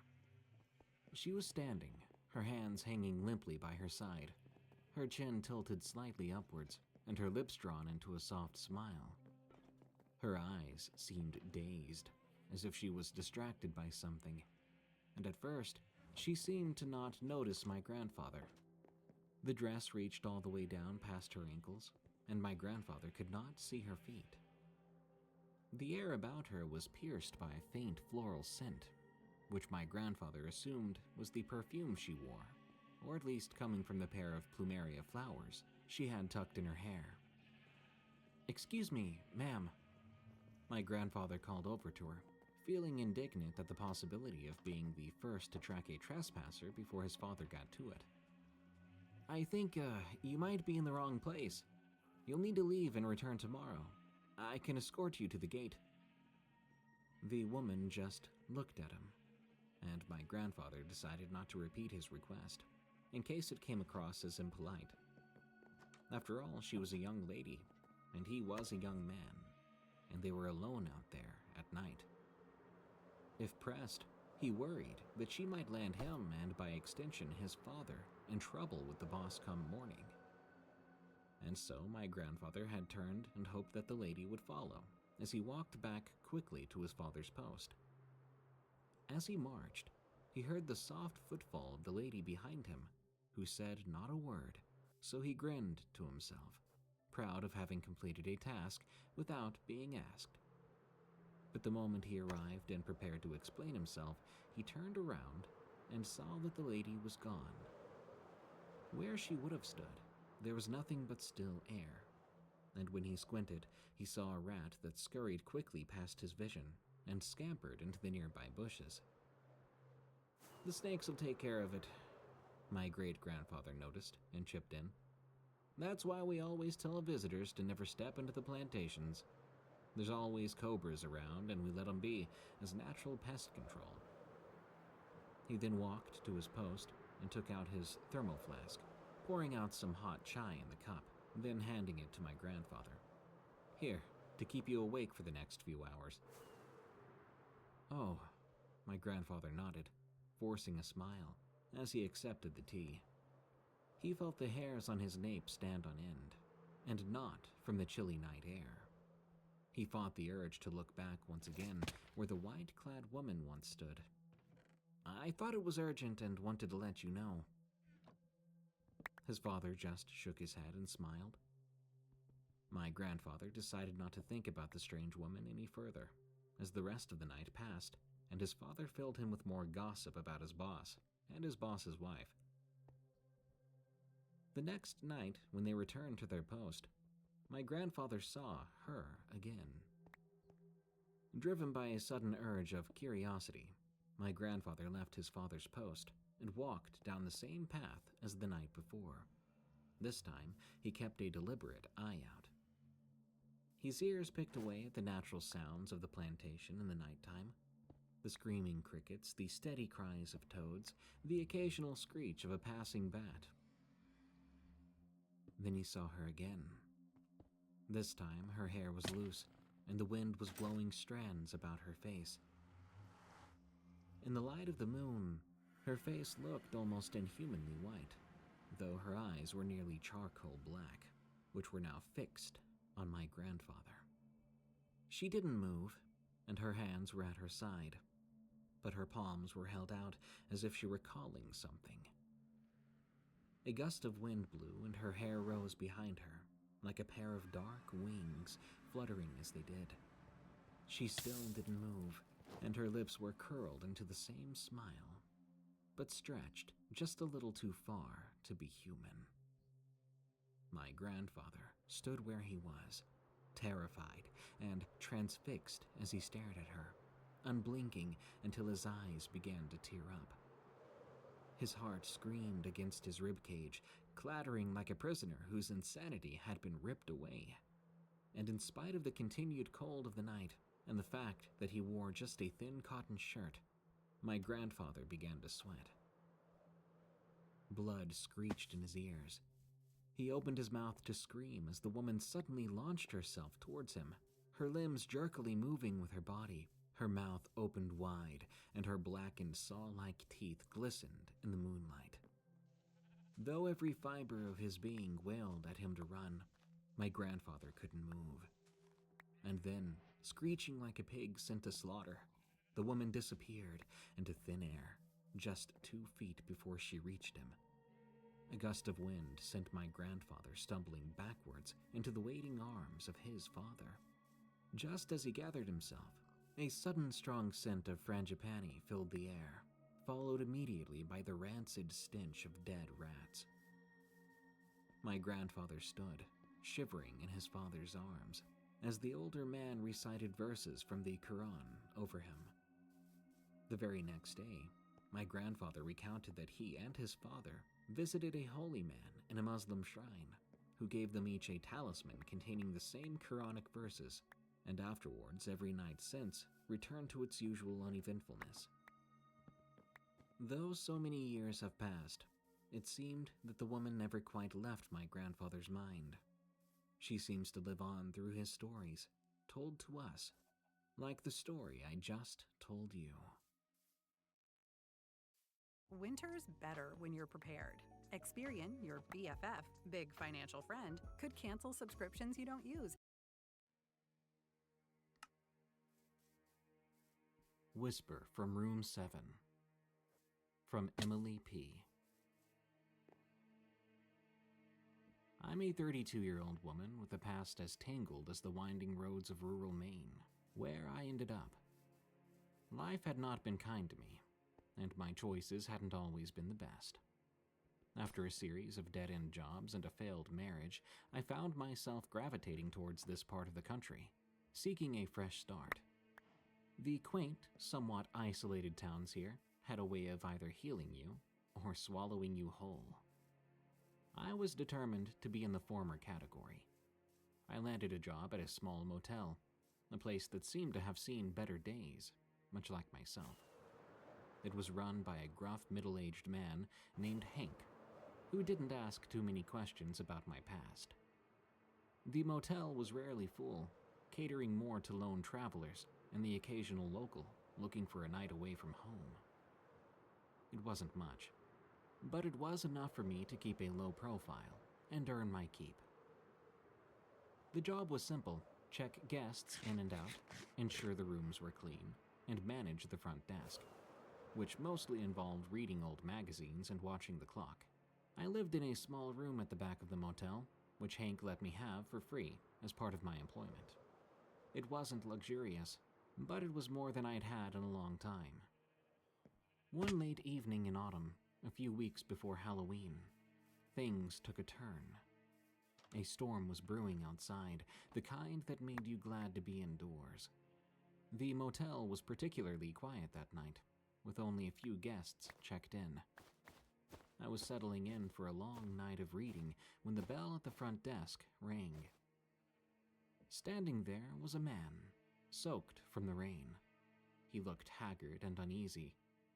He requested a room for the night, nothing unusual there, but there was something about his demeanor that put me on edge. He paid in cash, avoiding eye contact, and asked for a room at the far end of the motel. I gave him room 7, the last room in the corridor, handing him his key. The night wore on and the storm intensified. The wind howled like a chorus of lost souls, and the rain battered against the windows relentlessly. Around midnight, as I was about to turn in myself, I heard a sound that did not belong to the storm. It was a muffled scream, coming from the direction of room 7. My heart raced as I approached the room, my mind reeling with possibilities. I knocked tentatively, calling out to the guest, but there was no response. In the case of an emergency, I grabbed the master key and creaked open the door. I didn't see anything through the creak. The room was completely dark, and I couldn't see anyone. So I called out into the room. "Sir, are you all right? Do you need help?" I heard nothing but silence and the storm raging outside. I opened the door and stepped inside. The bed was untouched, and the only sign that anyone had been in there was the wet floor from the rainwater the man had brought in. I searched the motel and the surrounding area, but there was no sign of the man. It was as if he had vanished into thin air, leaving behind only the echo of that scream and a growing sense of unease in my mind. The next day, Hank dismissed my concerns, suggesting that the man had probably left due to the storm, or that I had imagined the scream in my half-asleep state. But I couldn't shake off the feeling that something terrible had occurred. As the days passed, I began to feel like I was being watched, and strange occurrences began to happen around the motel. One evening, as I was closing up the front desk, the lights in the hallway flickered erratically, even though the weather was calm and there was no logical reason for it. Another time, I found the door to room 7 ajar in the morning, though I distinctly remember locking it the night before. I tried to convince myself it was just stress and isolation getting to me. But deep down, I knew something wasn't right. Despite Hank's dismissive attitude, I couldn't shake off my unease. My nights at the front desk became a time of vigilance, with every shadow and sound causing me to startle. Then, as autumn deepened and the trees lost their leaves, another unsettling guest arrived. It was a rainy evening, much like the night of the first incident. A woman, looking wary and troubled, checked in. She specifically requested room 7, her voice barely above a whisper. I saw her eyes darting around nervously. That request sent a shiver down my spine, but I obliged, handing her the key with a trembling hand. As night cloaked the motel, I found myself straining to listen for any sound that might come from room 7. The hours ticked by slowly, filled with an oppressive silence. Then again, sometime after midnight, the silence was shattered by a scream. It was coming from room 7 again. Heart racing, I rushed to the room. The door was already open, swaying gently. I pushed it open, half expecting to find another empty room. But this time, the woman was there, sitting on the bed, her face buried in her hands, sobbing uncontrollably. When I cautiously entered room 7, I found the woman crouched in a corner, her body trembling and her eyes wide with fear. She was at first incoherent, her words muffled by sobs and quick, fearful glances around the room.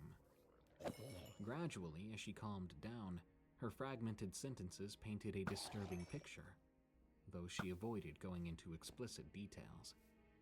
She said that when she entered the room, she had an unnerving sensation of being watched. She began to hear things too, like someone was in the room with her. Before I could get much else out of her, she was adamant about leaving the motel right away, insisting that staying any longer was unthinkable. Her urgency scared me, and I found myself glancing nervously around the room too, helping her gather her belongings. As she quickly left the motel afterwards, her car disappearing into the rainy night, I was left with a deepening sense of unease. Whatever had happened in room 7, it had disturbed that woman. Yet the mystery of what it was remained that, a mystery. I tried to investigate the motel's past, digging through local news archives and online forums. There were apparently some rumors, unsettling stories people wrote in their reviews about the motel. Former guests spoke of feeling watched, hearing strange noises in the night. But there was nothing concrete, nothing that might explain what was happening in room 7. I even began to keep a journal, documenting everything unusual that happened at the motel, especially anything related to that room. One night, I decided to spend the night in room 7 myself. Call me crazy. The room was especially cold, and as the night progressed, I couldn't shake the feeling of being watched myself. But nothing happened. No screams, no mysterious disappearances, just a growing sense of paranoia. Maybe I should consider myself lucky. As the sun rose, I left the room feeling more confused than ever. Was it all in my head? Were the incidents with the guests just coincidences, amplified by my own fears? Or was there truly something sinister about room 7? Something that lurked just beyond the grasp of understanding? In the end, I left the motel, leaving the mystery of that room unsolved. I moved on with my life, but the memories of those events still lingered. Every now and then I wonder about it, and I can't help but feel maybe it's better not to know.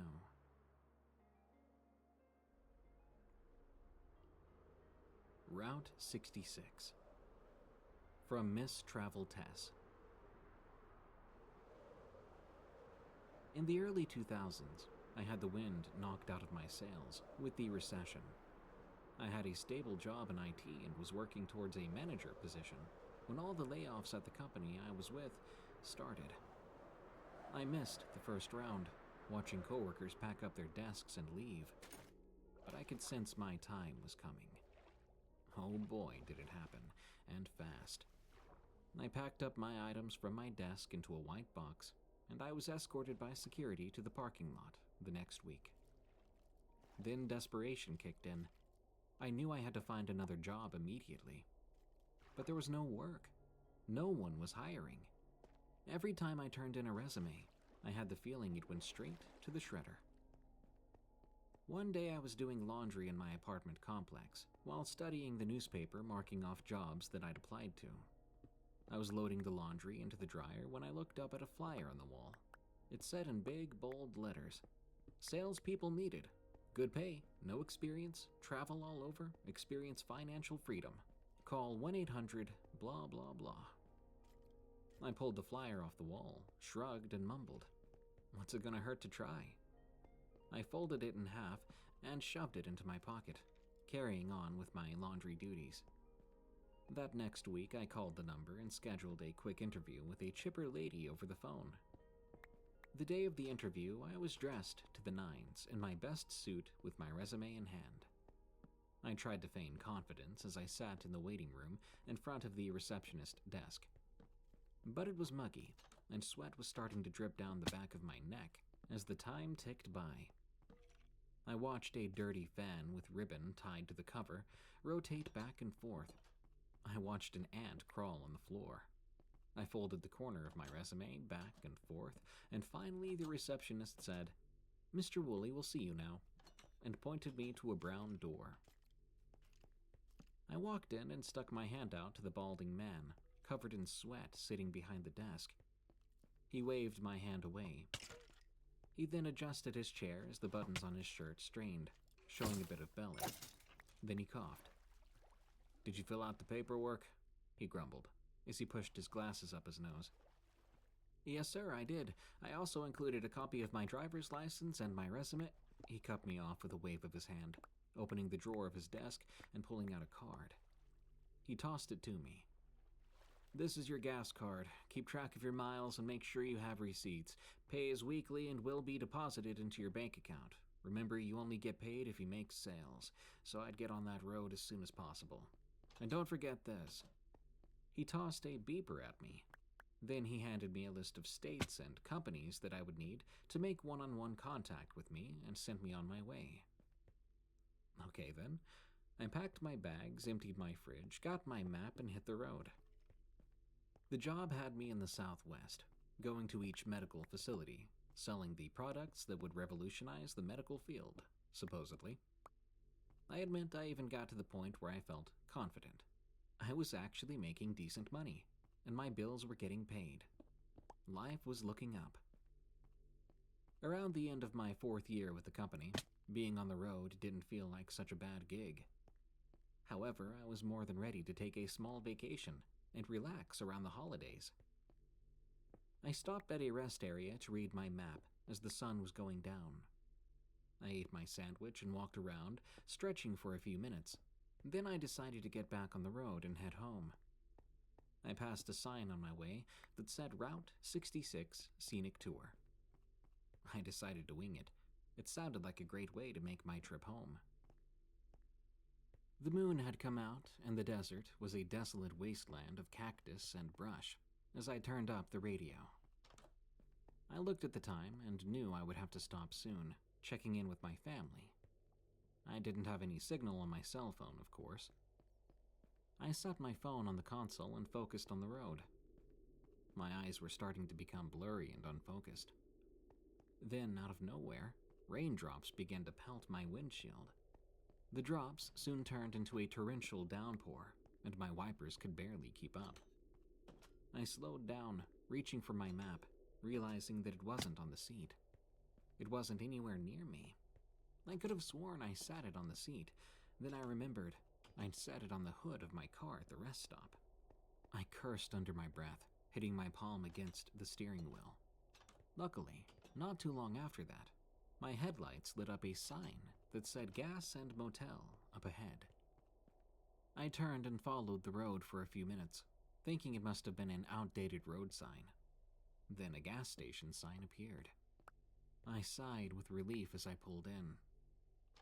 It was closed, and I rubbed my forehead in frustration, looking around me as the rain poured down. I saw a motel light down the street that had a vacancy sign that was half lit and flickering. I pulled out and slowly made my way down the street to the motel and pulled up to the front office. I squinted through the rain on my windshield to see if anyone was at the front desk. I sighed and made a quick exit of my car, darting to the door and pulling it open. I shook off as the desk attendant stared at me. "Any rooms available for the night?" I asked. She nodded. "Yep. Any preference?" she asked. I pulled out my ID and a credit card. "Whatever you've got, really," I said, laying the items on the counter. She nodded again, handing me a paper to sign. She said, "That'll be $40. Checkout is noon." I swiped my card. She handed the items back to me with the room key. I grabbed the receipt and headed towards my room.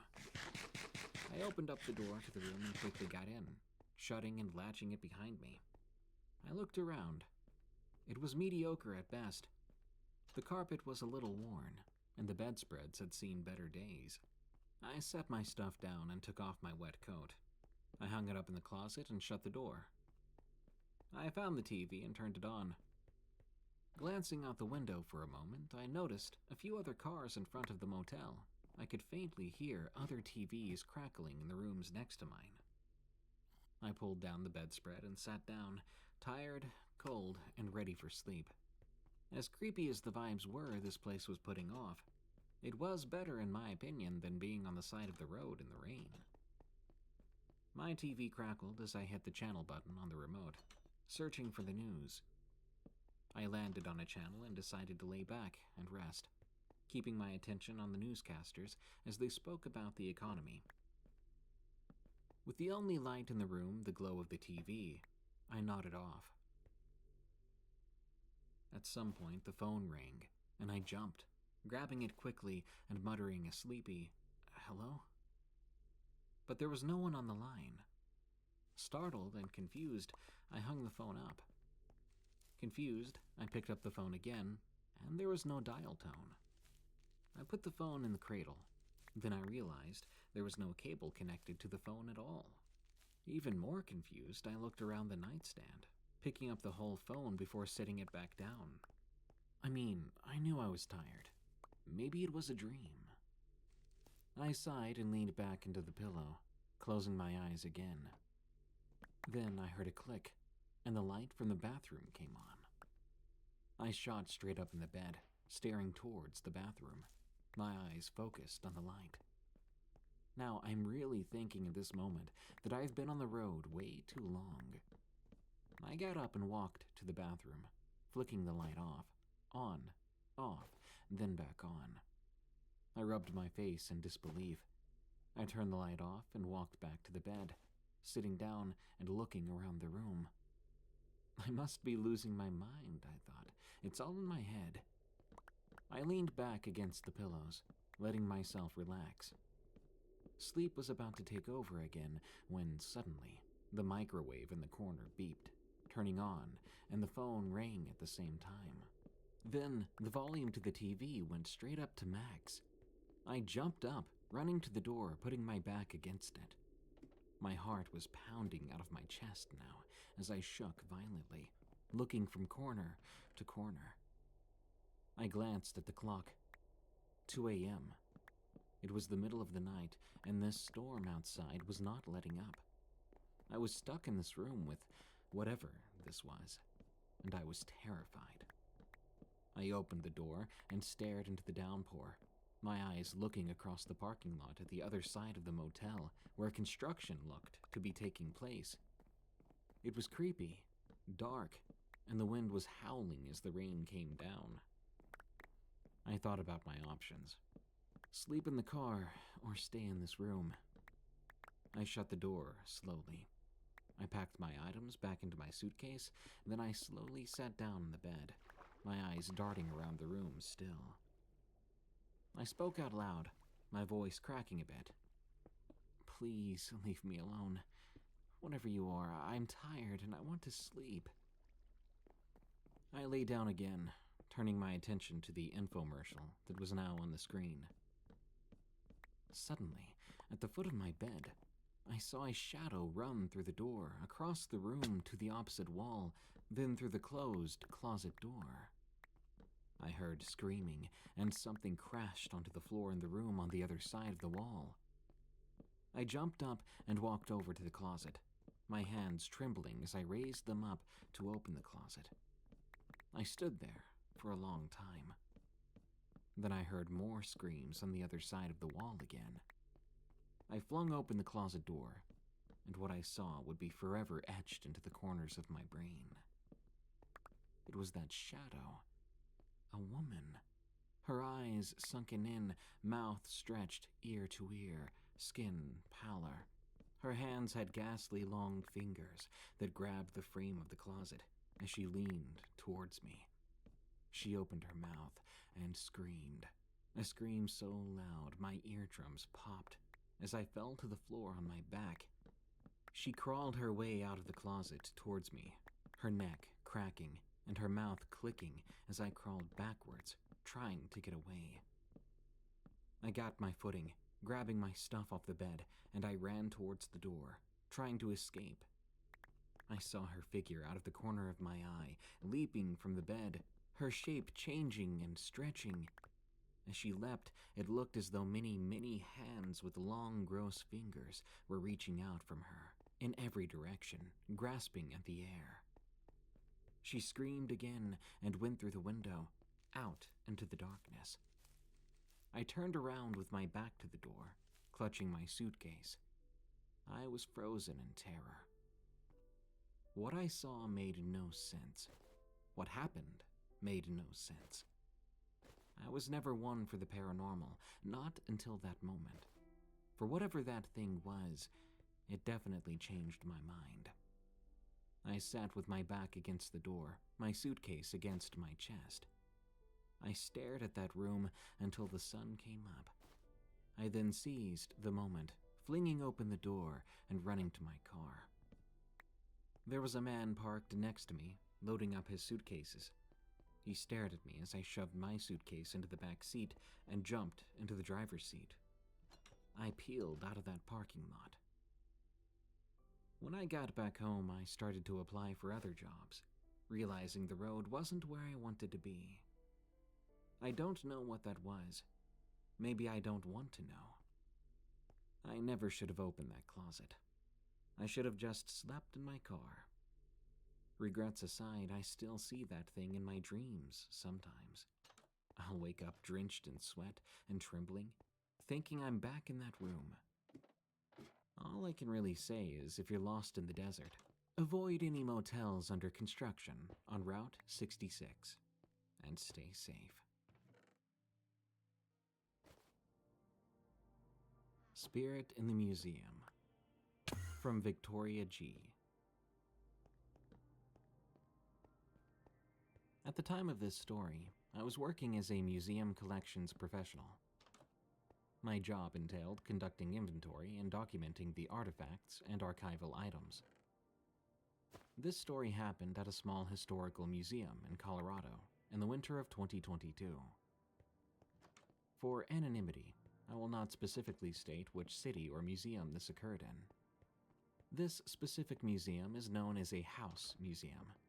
It was originally home to an individual about 100 years ago. It was preserved to then become a museum after her death. Because of how limited financial resources there were for this museum, the board of volunteer directors shut it down, and it remained shut down for quite some time, including the time I was working there. Because it was run by a volunteer board of directors, who made many of the higher-level decisions, they brought me in when they received a grant to fund my position as a collections manager. This made me the only paid staff, except for a part-time administrative assistant named Denise. Denise was brought on a month after I started. The museum itself is in a gated residential area. It's a century old with 3 levels, the basement, a first and second floor. The first floor was the entry floor, where people would come in and learn about the history of the area and who owned the home previously. The second floor detailed specific artifacts, military history related to the demographic featured in the museum, and other interactive displays. To the left of this house museum was an administrative building used for the storage of artifacts, admin functions, and general office storage. This is the building where Denise would most often work. I was mostly in the museum basement, which was vacant and unused. It made for a great place to inventory a high number of collection items. This meant I was in there alone, as visitors were not allowed due to the closure of the museum. This was in a quiet neighborhood, and there was a wooden ramp and old floors. It was very easy to hear when someone would come in, or when someone was walking up the ramp or the steps to the building. On my last day there, due to an issue with the administration, I was in a rush to finish my work and tie up loose ends with documents and final emails. On that day, I recall being on the computer in the basement. I began to hear the sound of footstep-like noises. These footsteps were not the typical footsteps you would hear on the first floor or the ramp. Those made a very loud and distinct sound. Being there every day made me familiar with the sounds of the environment and the building. Common sounds would come from the construction nearby, geese migrating overhead, and the air conditioning system would often cause certain noises. Sometimes Denise would come in the morning to inspect the building and say hello to me, in which case I could always hear her enter. On that particular afternoon when I heard the footsteps, I thought, oh, must be Denise. She just arrived a little later than her normal time. But the footsteps I'd heard were not those of her entering the building. Her footsteps were always extremely audible and distinct as she moved across from the north to the south side of the building. You could even feel the vibration of the door closing when she would come in. It was also normal for members of the volunteer board to come in and check things out, and it would sound the same way as anyone entering the building. I knew some of them didn't even drive in the snow. At this particular time, it had just snowed, and it was towards the end of the year, around the holidays. The footsteps were distinct enough to where I thought maybe Denise could be on the second floor, or maybe it was just the echoes from the construction work. But I was hurrying to finish my work so I could leave and be done with the job. So I didn't give these sounds much thought, and I just wrote it off. Afterwards, I left and went home, When I walked towards the back parking lot, I saw that there were no other cars there, which meant none of the volunteer board was there at the time. Denise took the bus, so there wouldn't have been a car there to see if she was there or not. After getting home and decompressing for the evening, reflecting upon my job experience, I began thinking about that afternoon. It was then when I recalled that it was the lead up to a holiday, and Denise specifically told me she would not be there that day. This was information I had forgotten until that very moment. I then thought that I likely heard footsteps on the second floor, because it sounded like it was coming from the second floor. I had heard rumors previously that certain members of the volunteer board and construction workers were having issues, reporting unusual things. At first, I gave it no attention, because I prefer to keep that out of my mind when working with artifacts, many of which belong to the deceased. I also had no prior experience of note that would make me think there was something there. The only thing I could remember that made me feel uneasy was the general sense of having to look around to make sure nothing was there from time to time. Then again, the place could be very quiet, and it could sometimes feel like something might pop up out of nowhere. On one occasion, I was going in between the admin building and the museum itself, and I heard pretty strong-sounding banging coming from the second floor when I was alone there. After learning about the building, I thought this might be a part of the air conditioning system. Perhaps it was getting ready to turn on.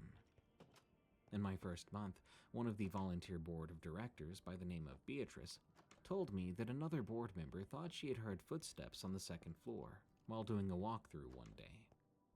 Since then, that board member always thought there was something on the second floor. The story that made me the most uncomfortable was the one about two construction workers. During the pandemic, the museum received a grant to do some remodeling to restore the building. This included new paint, new light fixtures, and the exterior cleaning of the brick. It was told to me one day while the construction workers were cleaning the museum exterior, when no one else was there, they claimed to see a figure or face standing in front of the window. Frantically, they called Beatrice, asking her what was going on, and if she was sure there was no one else there. Beatrice was not the type who liked to be bothered by these things, and wrote it off, confirming to them that no one was there. She didn't know what was going on. She just wanted them to finish up the job.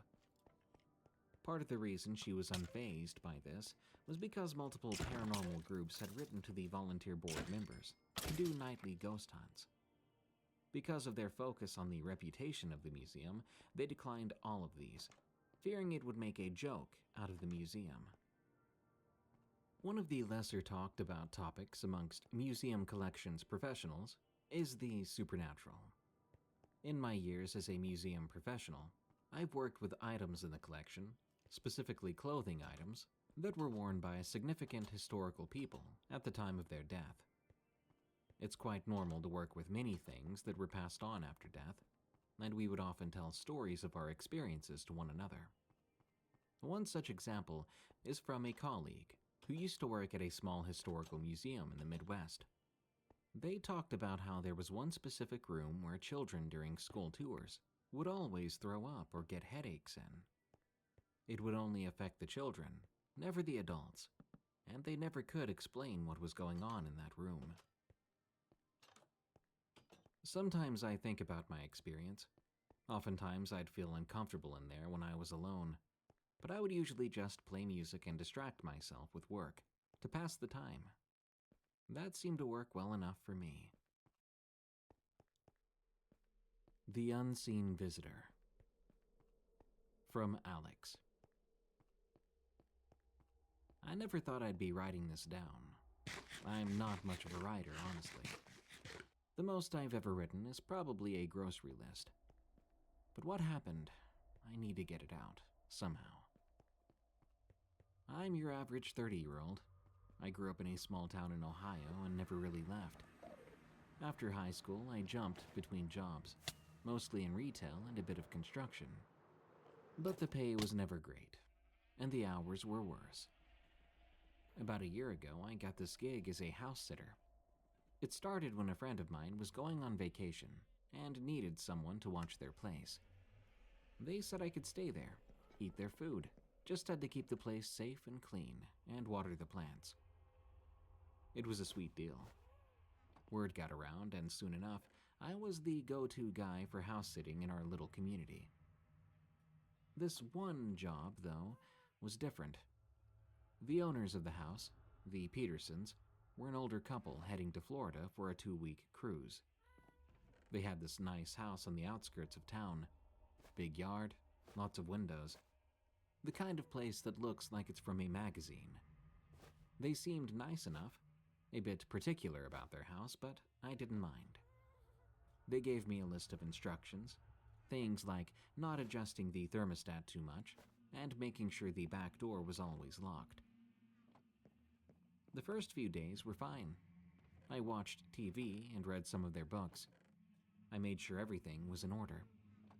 It was quiet, peaceful even. But then things began to feel off. It was a Thursday night. I remember because I was watching this weekly show I liked. I was sitting in the living room when I heard a noise from upstairs. It sounded like a door closing. My first thought was that I must have left a window open, and the wind was messing with the doors. I went to check, but all the windows were closed, and the doors were just as I'd left them. I tried to brush it off, but I couldn't shake this feeling of unease. I double-checked all the locks and even looked around the yard with a flashlight. Nothing. I told myself I was being paranoid, not used to being alone in a house this big. The following night, I heard it again. This time it sounded like footsteps, soft but distinct, coming from the second floor. My heart started racing. I knew I had to check it out. I grabbed a baseball bat the Petersons kept in the coat closet, slowly making my way upstairs. I checked every room, every closet, but again, nothing. No sign of anyone or anything out of place. I couldn't sleep much after that. Every little sound made me jump. I even thought about calling the Petersons, but what would I say? I'm hearing noises in your house. They would think I was nuts. So there I was, barely sleeping, jumping at every creak and groan of the house. By Saturday, I was a mess, considering leaving, just calling the Petersons and quitting, but I needed the money, and they were paying well. Plus, part of me felt like I was overreacting. It's a big old house, I thought. They make noises. That night, something changed. It was around midnight.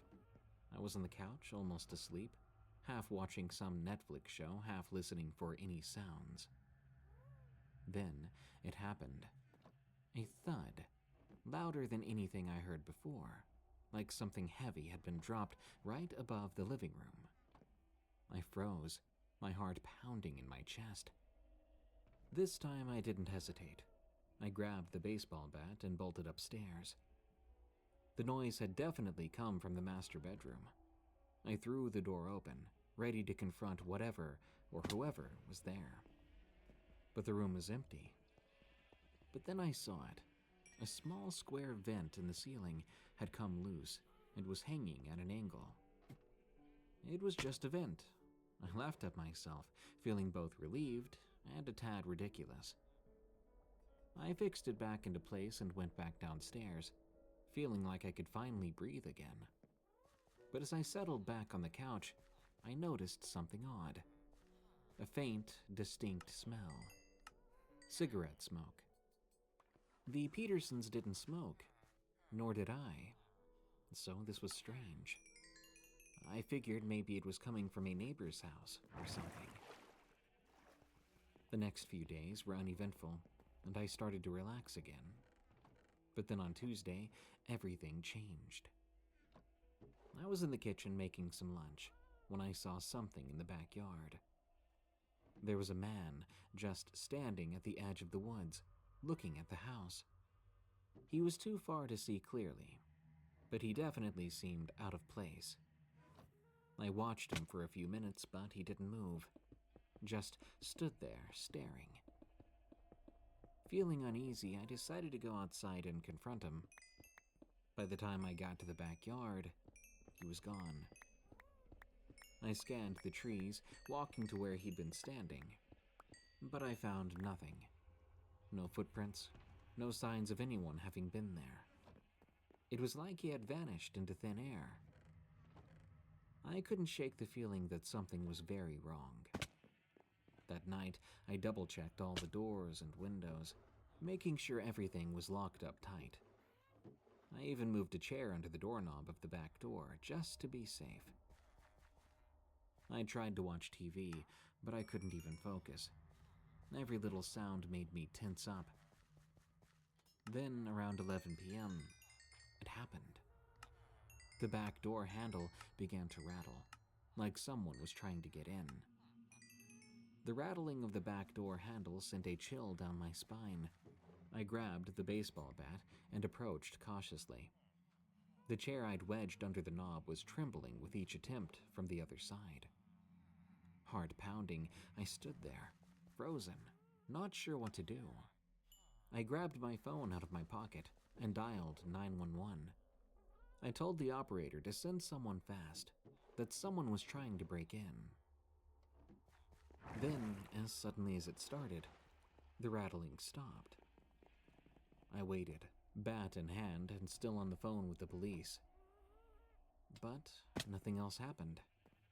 No more sounds, no more attempts to break in. After what felt like ages, the police arrived and checked the entire property. No signs of forced entry, no footprints, nothing. They suggested it may have been an animal, but I knew better. The police left afterwards, but promised to patrol the area that night. I couldn't sleep at all that night. Every shadow seemed to move, every silence felt heavy with anticipation. When the sun finally rose, I felt a mix of relief and exhaustion. Finally, the day came when the Petersons were due back. I'd never felt such relief in my life. I cleaned up the house, making sure everything was in order, and I couldn't wait to leave. When the Petersons got back, they found me on the couch, a nervous wreck. I tried to explain what had happened, but my words came out all jumbled and frantic.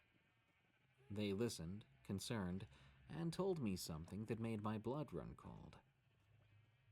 A few years back, they had a neighbor, a reclusive man who often caused trouble.